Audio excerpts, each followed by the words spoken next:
નમસ્કાર વિદ્યાર્થી મિત્રો, આજે આપણે બીજની રચના જેને આપણે સીડ્સ કહીશું. તો બીજની રચનાની વાત કરીએ છીએ, જેને સીડ કહીશું. આપણે સીડ એટલે આપણે બીજ કહીએ છીએ. બીજથી તમે બધા વાકેફ છો, અલગ અલગ પ્રકારના તમે બીજ જોયા છે. તો બીજ કેવી રીતે બને છે અને કઈ રીતે બીજાંકુરણ થાય છે એનો આપણે અહીં અભ્યાસ કરીએ છીએ. બીજની અંદર કયા કયા ભાગો હોય છે, બીજપત્ર વિશે જાણો છો, ભ્રૂણધરી વિશે જાણો છો, બીજાવરણ વિશે જાણો છો, બીજનું જમીનમાં આરોપણ કરતા અંકુરણ કેવી રીતે થાય, આ બધું થોડું ઘણું તમે જાણો છો. તેમ છતાં આપણે બીજની રચના વિશે આજે અભ્યાસ કરીશું. સૌપ્રથમ લખ્યું છે ફલિત અંડકને બીજ કહેવાય. ફલિત અંડક. હવે અંડક વિશે તમે જાણો છો, બરોબર. અંડકની રચના આપણે ભણી છે આગળ. શેની અંદર? મહાબીજાણુધાની સ્ત્રીકેસરમાં, જેને આપણે અંડક કહીએ છીએ, બરોબર. તો ફલિત અંડકને શું બોલાય? બીજ બોલીએ છીએ આપણે. શું બોલી શકીએ? ફલિત અંડક. અંડક ક્યાં આવેલું હોય? મહાબીજાણુધાની કહેવાય ને, જે સ્ત્રીકેસરમાં બીજાશયની અંદર, બરોબર. તો ફલિત અંડકને શું બોલીએ છીએ આપણે? બીજ. હવે અંડક ઉપર શું આવેલા હોય? અંડાક આવરણો, જે આપણે જોયા હતા, એક કે બે હોઈ શકે છે. બીજી વાત, આવૃત બીજધારીમાં લિંગી પ્રજનનની અંતિમ પેદાશ એટલે કે બીજ, સીડ. આવૃત બીજધારી એટલે સપુષ્પી વનસ્પતિઓ કે જેમાં લિંગી પ્રજનન થાય. લિંગી પ્રજનન એટલે ખબર છે, ત્રિલિંગી પુષ્પ હોય કાં તો એકલિંગી પુષ્પ હોય. લિંગી પ્રજનન થાય, પરાગનયનની ક્રિયા થાય, અને અંતિમ પેદાશ લિંગી પ્રજનનથી શું મળે છે? બીજ. બરોબર. તો તમે જુઓ છો કે બીજ લિંગી પ્રજનનની અંતિમ પેદાશ કહી શકાય. એક ખાસ વાત યાદ રાખવાની છે કે સેક્સ્યુઅલ રિપ્રોડક્શનની અંતિમ પેદાશ તો સીડ્સ કહેવાય છે, બરોબર. એનો મતલબ કે આપણને ખબર છે કે કોઈ પણ બીજ આપણે જમીન પર આરોપણ કર્યું, જમીનની અંદર, પછી એનું અંકુરણ થાય, બરોબર છે. અને જ્યારે એના પર પુષ્પ બેસે છે એ છોડ ઉપર, પછી પુષ્પ આરોપણ થઈ, અથવા પુષ્પ એના ઉપર બેઠા છે, પછી પુષ્પનું ફલન થશે પુષ્પની અંદર લિંગી અંગોનો, અને ત્યારબાદ એમાં શું બનશે? ફળ. બીજ બનશે અને બીજ ઉપર ફલાવરણ એટલે ફળ બનશે. એ આપણને ખબર છે. એટલે કહેવાનો મતલબ કે આવૃત બીજધારીમાં લિંગી પ્રજનનની અંતિમ પેદાશ એટલે શું? બીજ કહીશું આપણે. બીજી વાત, લાક્ષણિક બીજની વાત કરીએ આપણે. કોઈ પણ બીજ હોય, કોઈ પણ બીજ, એમાં લાક્ષણિક બીજમાં આપણે તમારી બુકમાં તો 3-4 બીજની આકૃતિ આપી છે તમને. પહેલી આકૃતિ આપી છે વટાણાની, બીજની. સેકન્ડ નંબરની આકૃતિ આપી છે તમને એરંડાની, દિવેલા જેને કહીશું. ત્રીજા નંબરની આકૃતિ આપી છે તમને ઓનિયન એટલે મીન્સ કે ડુંગળીની. ચોથા નંબરની આકૃતિ આપી છે મકાઈની. એક આકૃતિ આપણે અહીં દોરી છે, જે આપણે પછી ડિટેલમાં સમજીએ છીએ. હવે લાક્ષણિક બીજ, કોઈ પણ બીજ હોય તો બીજ ઉપર શું આવેલું હોય બેટા? કઠણ આવરણ, જેને આપણે બીજાવરણ કહીએ છીએ. સેકન્ડ નંબરમાં બીજપત્રો હોય. તમને લાસ્ટ ટાઈમ મેં ભણાવ્યું હતું કે દ્વિદળી બીજ હોય. દ્વિદળી બીજ આપણે જોયું હતું, એટલે મીન્સ કે દ્વિદળી ભ્રૂણ વાત કરી હતી આપણે. એમાં 2 બીજપત્રો હતા, ખબર છે ને? જ્યારે ઘાસમાં એક જ બીજપત્ર, ઢાલ આકારનું, જેને આપણે શું બોલતા હતા? વરુથિકા. એનો મતલબ કે બીજ ઉપર બીજાવરણ હોય, બીજપત્ર હોય અંદર, અને ભ્રૂણધરી. ભ્રૂણધરી એટલે ખબર છે તમને કયા ભાગો?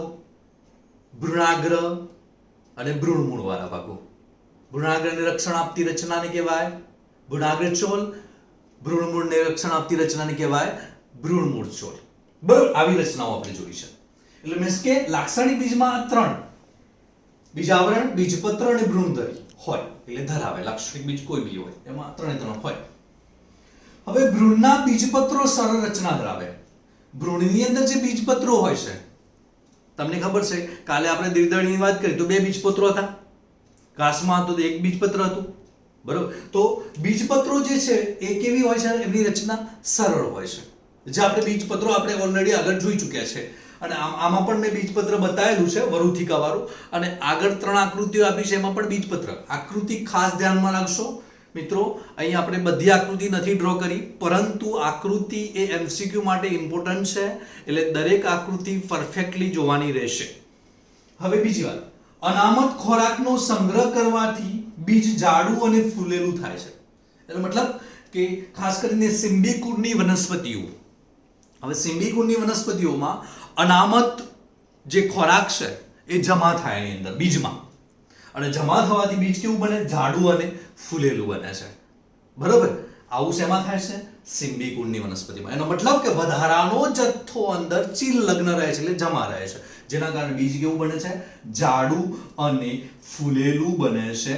બરોબર? આવું સિંબી કુળની વનસ્પતિઓમાં પણ ખાસ જોવા મળે છે.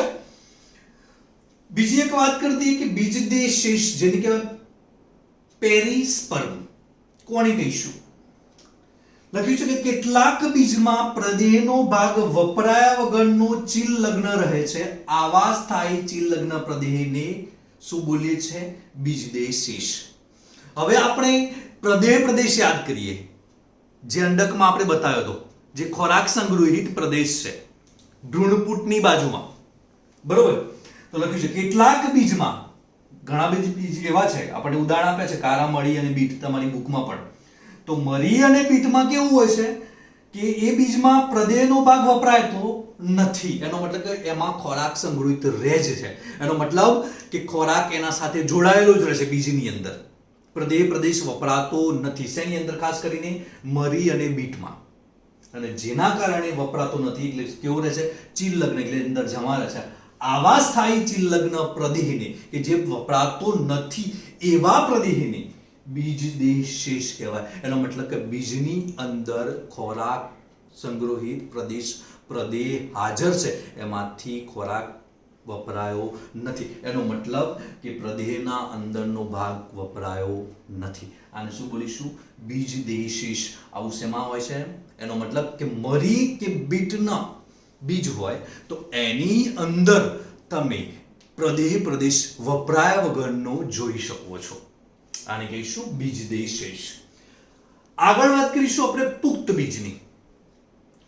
હવે પુખ્ત બીજ કોને કહીએ? પહેલા તો કે જે બીજ અંકુરણ માટે આપણે જમીનમાં સ્થાપન કરીએ અને એનું બીજાંકુરણ થાય એને પુખ્ત બીજ કહીએ આપણે. હવે પુખ્ત બીજ બે પ્રકારના હોઈ શકે છે. એક અભ્રૂણપોષી બીજ. ભ્રૂણપોષ આપણે 3N બનાવ્યો તો PN, તમને ખબર હશે. PN પ્રાઇમરી એન્ડોસ્પર્મ ન્યુક્લિયસ, પ્રાથમિક ભ્રૂણપોષ કોષ કેન્દ્ર. બરોબર છે? જે ખોરાક સંગ્રહિત પ્રદેશ છે. તમને ખબર છે કે જેમાંથી ભ્રૂણ ખોરાક મેળવતો હતો. હવે તમે જોવો છો કે અભ્રૂણપોષી બીજ એટલે શું? કે જેમાં ભ્રૂણપોષ ગેરહાજર છે. જ્યારે ભ્રૂણપોષી બીજ એટલે શું? કે જેમાં ભ્રૂણપોષ હયાત છે, વપરાયો નથી. જો અભ્રૂણપોષી હોય તેમાં આલ્બ્યુમિન પ્રોટીન ન હોય, એટલે મીન્સ કે જો ખોરાક સંગ્રહિત પ્રદેશ હાજર જ ના હોય. અભ્રૂણપોષી બીજ એટલે શું? કે એમાં ખોરાક છે જ નહીં, એટલે ભ્રૂણપોષ હાજર જ નથી. એનો મતલબ કે એમાં આલ્બ્યુમિન નામનું પ્રોટીન હાજર નથી, એટલે આલ્બ્યુમિન વિહીન કહેવાય. અને આલ્બ્યુમિન વિહીન કહેવાય નોન એન્ડોસ્પર્મિક. શું બોલાય એને? નોન એન્ડોસ્પર્મિક. કોને કહેવાય? આલ્બ્યુમિન વિહીન. જો ભ્રૂણપોષ હાજર એટલે ખોરાક સંગ્રહિત પ્રદેશ હાજર છે જે બીજમાં, તો એને શું બોલાય? આલ્બ્યુમિન યુક્ત, કારણ કે એમાં આલ્બ્યુમિન પ્રોટીન હાજર હોય. ભ્રૂણપોષની અંદર આલ્બ્યુમિન યુક્ત કેમ કહેવાય? કે આલ્બ્યુમિન નામનું પ્રોટીન હાજર છે, એટલા માટે એને શું બોલાય? એન્ડોસ્પર્મિક બીજ. આને નોન એન્ડોસ્પર્મિક, આને એન્ડોસ્પર્મિક. ઉદાહરણથી જોઈએ એટલે આપણે વધારે ખ્યાલ આવે. ભ્રૂણ વિકાસ થાય અને સૌપ્રથમ ભ્રૂણ વિકાસ થાય. ધ્યાન રાખજો, પહેલો ભ્રૂણ બને જે યુગ્મનજમાંથી, અને પછી એ ભ્રૂણનો વિકાસ થાય તે દરમિયાન ભ્રૂણપોષ વપરાઈ જાય. ધ્યાન રાખજો, ભ્રૂણ વિકાસમાં ભ્રૂણપોષ વપરાઈ જાય તો ભ્રૂણપોષ ના હોય પછી વપરાઈ જાય એટલે હાજર ના હોય તેને શું બોલાય? અભ્રૂણપોષી બીજ. એનો મતલબ કે આલ્બ્યુમિન નામનું પ્રોટીન હાજર રહેશે નહીં, એટલે નોન એન્ડોસ્પર્મિક કહેવાય. પહેલા ભ્રૂણનો વિકાસ થાય ત્યારબાદ જ એનો મતલબ કે ભ્રૂણના વિકાસમાં ભ્રૂણપોષ વપરાઈ જાય છે. એનો મતલબ કહેવાનો મતલબ શું? કે પહેલા ભ્રૂણપોષ બન્યો હશે પછી ભ્રૂણ બન્યો હશે, એટલે ભ્રૂણપોષનું માંથી પોષણ મેળવી અને ભ્રૂણનો વિકાસ થયો હશે. તો આવું શેમાં થાય? વટાણા, મગફળી, ચણા, વાલ, આવા બધા બીજની અંદર ભ્રૂણપોષ હાજર હોતો નથી. કેમ? કારણ કે આ વટાણા કે મગફળી, ચણા છે, આ બધામાં શું હોય છે બેટા? પહેલા ભ્રૂણપોષ બને છે અને પછી એ ભ્રૂણપોષ ભ્રૂણના વિકાસમાં વપરાઈ જાય છે, એટલે અભ્રૂણપોષી થઈ ગયા બીજ. જ્યારે એન્ડોસ્પર્મી બીજ કેમ કહેવાય છે? કે ભ્રૂણ વિકાસ દરમિયાન ભ્રૂણપોષ ન વપરાય કેમ ન વપરાય? કારણ કે ભ્રૂણપોષ હાજર નથી હોતું. કારણ કે પહેલા શું બને છે એમાં? શું બનશે? ભ્રૂણ. પછી ભ્રૂણપોષ બને છે, એટલે ભ્રૂણપોષ વપરાતો નથી. એનો મતલબ કે ભ્રૂણપોષ હાજર છે, એટલા માટે એને કહેવાય ભ્રૂણપોષી બીજ, આલ્બ્યુમિનિક બીજ, એન્ડોસ્પર્મિક બીજ. એમાં ઉદાહરણ તમે લઈ શકો ઘઉં, ડાંગર, મકાઈ, દિવેલા. હવે મિત્રો આમાં વાલની આકૃતિ પણ આપી છે. મેં તમને કીધું ડુંગળીની આકૃતિ, આ બીજની આકૃતિ આપી છે. દિવેલાની એટલે મીન્સ કે એરંડાની પણ આકૃતિ આપી છે, બીજની. બધી આકૃતિ તમારે જોવાની છે. અને ખાસ કરીને હવે મકાઈની બીજની આકૃતિ અહીં બતાવી છે, બરોબર છે, એ હું તમને સમજાવું છું. એટલે મકાઈના બીજની આકૃતિ તરફ આપણે ધ્યાન લઈશું. હવે તમે મકાઈના બીજની આકૃતિ તમે જુઓ છો અહીં, તો આ એક આકૃતિ સમજાવું છું, બાકીની 3 આકૃતિ તમે જોઈ લેશો એટલે તમને ખ્યાલ આવી જશે. હવે તમે સૌથી બહારનું લેયર તમે જુઓ છો, જેને આપણે ફલાવરણ અથવા બીજાવરણ કહેવાય. ફલાવરણ અથવા બીજાવરણ પણ બોલી શકીએ આપણે, કારણ કે મકાઈ એ ફળ પણ છે અને બીજ પણ છે, એટલા માટે. બીજું, સેકન્ડ નંબરનું તમને અહીં જોવા મળે છે, આ જે ભાગ બતાવું છું તમને, એ સમિતાયા સ્તર છે, જે પ્રોટીનયુક્ત હોય. કેવો હોય? નત્રલોયુક્ત એટલે પ્રોટીનયુક્ત. બીજ આ રહ્યું, સમિતાયા સ્તર, જેને કહેવાય પ્રોટીનયુક્ત. આ મકાઈના બીજની આકૃતિ છે. હવે આ સમિતાયા સ્તર જે છે પ્રોટીનયુક્ત, એ 3n હોય, ત્રિકીય. કેવું હોય? ત્રિકીય. અંદરનો જે પ્રદેશ દેખાય છે તમને, સમિતાયા સ્તરથી અંદરનો જે પ્રદેશ દેખાય છે, એ સ્ટાર્ચ યુક્ત હોય, ભ્રૂણપોષ. એનો મતલબ સ્ટાર્ચ હાજર હોય એવો ભ્રૂણપોષ. એ પણ કેવો હોય? 3n એટલે ત્રિકીય હોય એ ભાગ. ત્યારબાદ આપણે વાત કરી હતી કે આ જે ભાગ દેખાય છે તમને, અને અહીંથી મેં ડોટેડ, અહીં મેં તમને બતાવેલું છે, આ ભાગ ધાલાકાનું બીજપત્ર મોટું હોય, જેને વરુથિકા કહેવામાં આવે છે, જે તમે જોઈ શકો છો. ત્યારબાદ તમે અહીં જુઓ, 2 રચના જુઓ, આખી ભ્રૂણધરી છે. ભ્રૂણધરીની અંદર, આ ભ્રૂણધરીની જે વાત કરીએ, આ ભ્રૂણધરી છે, એમાં ભ્રૂણાગ્ર અને નીચે ભ્રૂણમૂળ છે. હવે તમને ખબર છે કે ભ્રૂણાગ્રમાંથી શેનું નિર્માણ થાય? પ્રકાંડગ્રનું અથવા પરોહાગ્રનું. ભ્રૂણમૂળમાંથી શેનું નિર્માણ થાય? મૂલાગ્રનું. બરોબર? ભ્રૂણાગ્ર એટલે શેનું નિર્માણ થાય એમાંથી? પરોહાગ્ર. અને ભ્રૂણમૂળમાંથી શેનું નિર્માણ થશે? મૂલાગ્રનું. અને હવે ખાસ યાદ રાખવાનું છે કે ભ્રૂણાગ્રને રક્ષણ આપતી રચના હોય એને કહેવાય ભ્રૂણાગ્ર ચોલ. બરાબર? જ્યારે અહીં નીચે તમે બતાવી છે ભ્રૂણમૂળને રક્ષણ આપતી રચના, આ રહી, આ જે છે એને શું બોલીશું આપણે? ભ્રૂણમૂળ ચોલ. શું બોલીશું એને? ભ્રૂણમૂળ ચોલ. તો એનો મતલબ શું? ભ્રૂણાગ્રને રક્ષણ આપતી રચનાને ભ્રૂણાગ્ર ચોલ અને ભ્રૂણમૂળને રક્ષણ આપતી રચનાને કહેવાય ભ્રૂણમૂળ ચોલ. બરોબર? હવે તમે જુઓ છો, ભ્રૂણાગ્રને આપણે આદિસ્કંદ પણ કહી શકીએ આપણે, જ્યારે ભ્રૂણમૂળને આદિ મૂળ પણ કહી શકીએ. હવે આપણે એક મકાઈના બીજની આકૃતિ સમજ્યા. આ સિવાય તમને વાલ છે, સોરી, હા વાલ, એરંડા છે, એટલે મીન્સ કે, અને ખાસ કરીને ડુંગળી, આ 3ની આકૃતિ તમારે જોવાની રહેશે. બીજી વાત, સુષુપ્તતા એટલે શું? કારણ કે હવે બીજની રચનામાં સુષુપ્તતા એટલે શું? કારણ કે મિત્રો આપણે, તમને ખ્યાલ છે કે આપણે એક સાથે એક વર્ષના અનાજ ખાવા માટેના દાણા સંગ્રહી શકીએ છીએ. એનું કારણ એક જ છે કે બીજ સુષુપ્ત રહી શકે છે, એટલા માટે.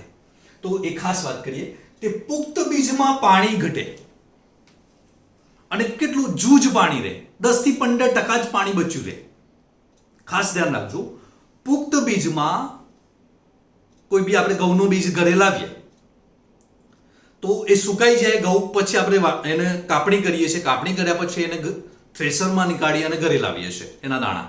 ત્યારબાદ એને વધારાના દાણા માર્કેટમાં આપણે વેચી દઈએ છીએ, જ્યારે સંગ્રહિત રાખીએ છીએ ઘણા, જે આપણે ખાવા માટે. તો કેમ સંગ્રહિત રહી શકે છે? કારણ કે બીજમાં સુષુપ્ત અવસ્થા છે. કેવી રીતે? તો કોઈ પણ બીજ હોય એ પાણી ઘટે, કોઈ બી પુખ્ત બીજમાં પાણી ઘટે. પાણી ઘટે એટલે કેટલું? ખાલી 10 થી 15% જ હોય પાણી એનું અંદર, બીજ સામાન્ય, જેના કારણે ભ્રૂણમાં ચયાપચય ધીમું પડે, ચયાપચય ફેરફારો ના થાય.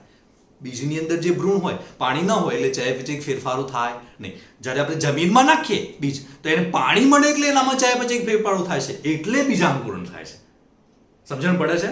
જ્યારે પુખ્ત બીજ કે જે આપણે ઘરમાં રાખીએ છીએ એમાં પાણી ઘટે 10 થી 15% જ હોય છે, જેના કારણે ભ્રૂણમાં ચયાપચય ફેરફારો થતા નથી, એટલે ધીમા પડી જાય, અને જેના કારણે ભ્રૂણ કેવું થઈ જાય, અંદરનો નિષ્ક્રિય. હવે ભ્રૂણ નિષ્ક્રિય થઈ જાય તો ભ્રૂણાગ્ર અને ભ્રૂણમૂળમાંથી અંકુરણ થતું નથી, આમાંથી પરોહાગ્ર આમાંથી મૂલાગ્રનું અંકુરણ નથી થતું, જેના કારણે બીજ કેવું રહેશે, સુષુપ્ત રહેશે.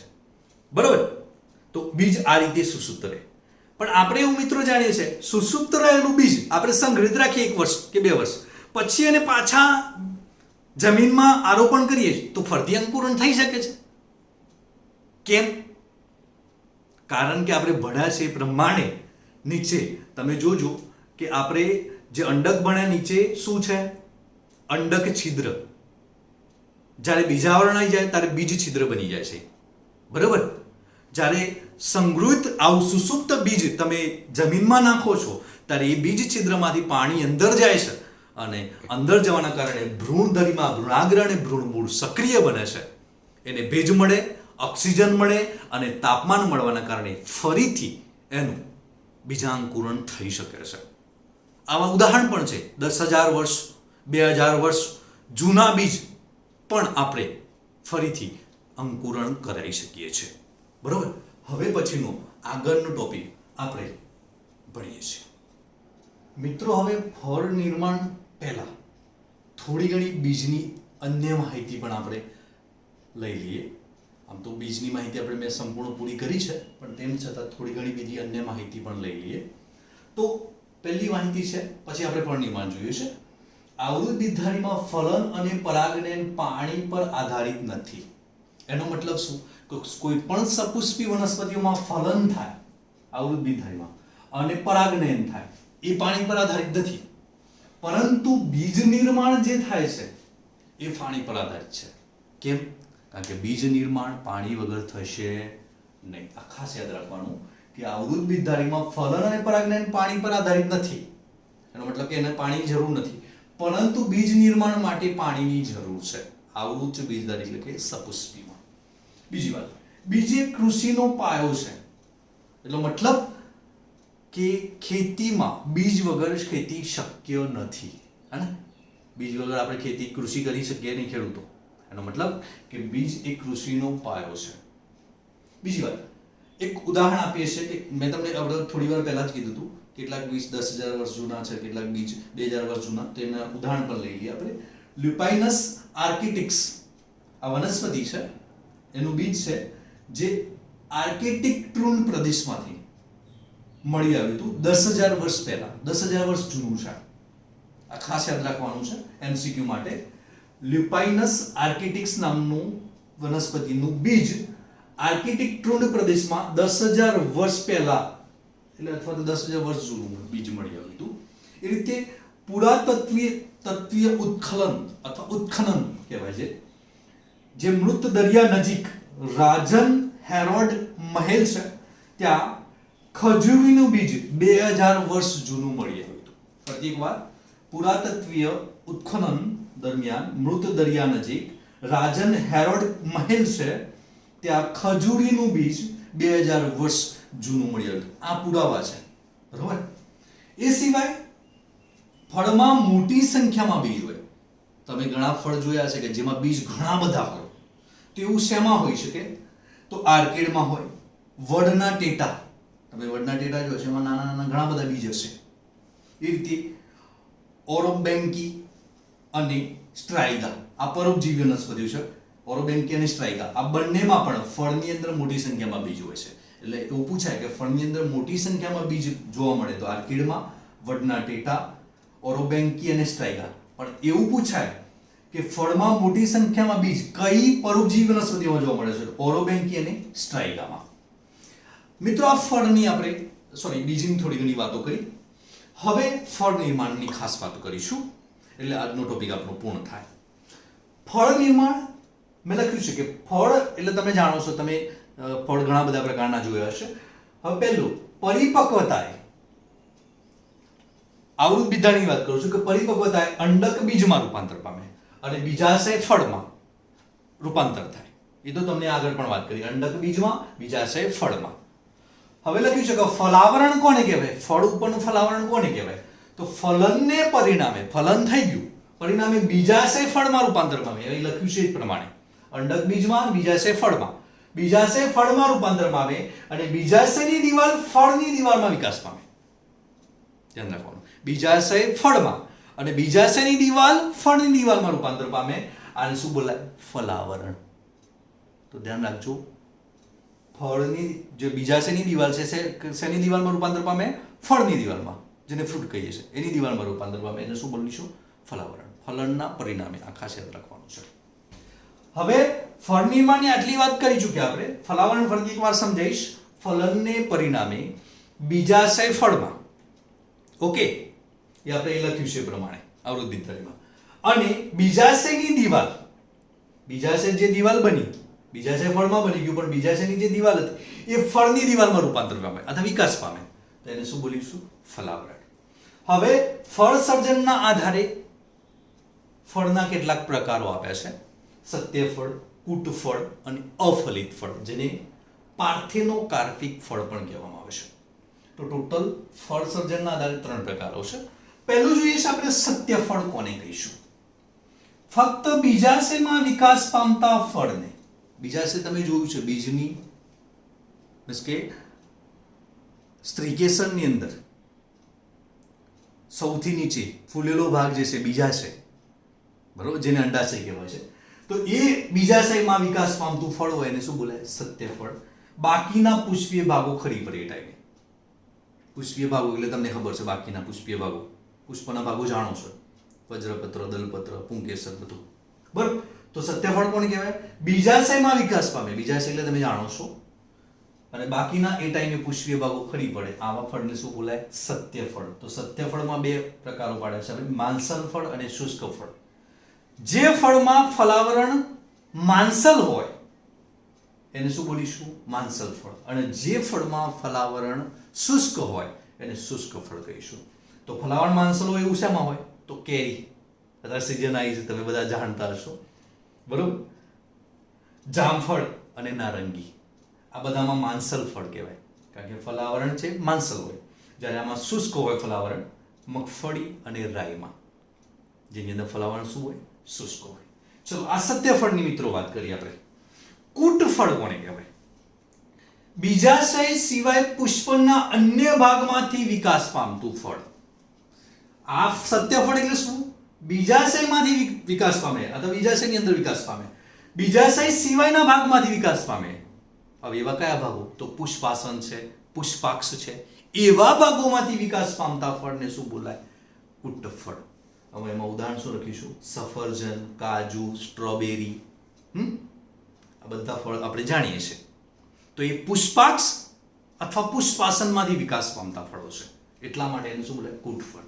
હા, સત્ય ફળ એટલે જ કોને કહેવાય? કે જે બીજાશયમાંથી વિકાસ પામે. એ ખાસ ધ્યાન રાખજો. અને બીજા આમાં કૂટ ફળ એટલે શું? બીજાશય સિવાયના પુષ્પના અન્ય ભાગોમાંથી વિકાસ. અન્ય ભાગો એટલે કયા? પુષ્પાસન કાં તો પુષ્પાક્ષમાંથી. તો એવા ફળને બોલીશું કૂટ ફળ. જ્યારે અફલિત ફળ એટલે કે પાર્થેનોકાર્પિક ફળ કોને કહીશું? તો ફલનની ઉત્તેજના વગર નિર્માણ પામતા ફળને શું બોલીશું? અફલિત ફળ.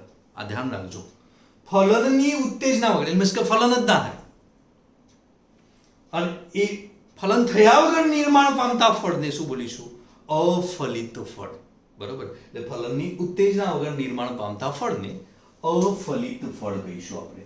અને એમાં ખાસ કરીને આપણે જોઈશું તો કેળા તમે જોયા છે કે જે બીજવિહીન છે, તો એ કેવી રીતે નિર્માણ પામતા હશે? તો વૃદ્ધિ અંતઃસ્ત્રાવના કારણે નિર્માણ પામે છે કેળા.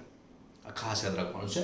પાર્થેનોકાર્પિક ફળની અંદર કેળા કે જે બીજવિહીન છે અને વૃદ્ધિ અંતઃસ્ત્રાવો જે આપણે આગળ ભણી ચૂક્યા છે, બરોબર છે ને, ભણ્યા છે ને, ઓક્સિન, ઝિબ્રેલિન, સાઇટોકાઇનિન, બરોબર, આ વૃદ્ધિ અંતઃસ્ત્રાવ. તો કેળાની અંદર વૃદ્ધિ અંતઃસ્ત્રાવના કારણે એનો વિકાસ થાય છે, કારણ કે એ તો બીજવિહીન ફળ છે, એટલા માટે એને પાર્થેનોકાર્પિક ફળ કહેવામાં આવે છે. તો વિદ્યાર્થી મિત્રો, આજે આપણે આ ફળ નિર્માણની વાત કરી. નેક્સ્ટ લેક્ચરમાં ચેપ્ટરનો લાસ્ટ પોર્શન સંયોગી જનન અને બહુભ્રૂણતા વિશે અભ્યાસ કરીશું.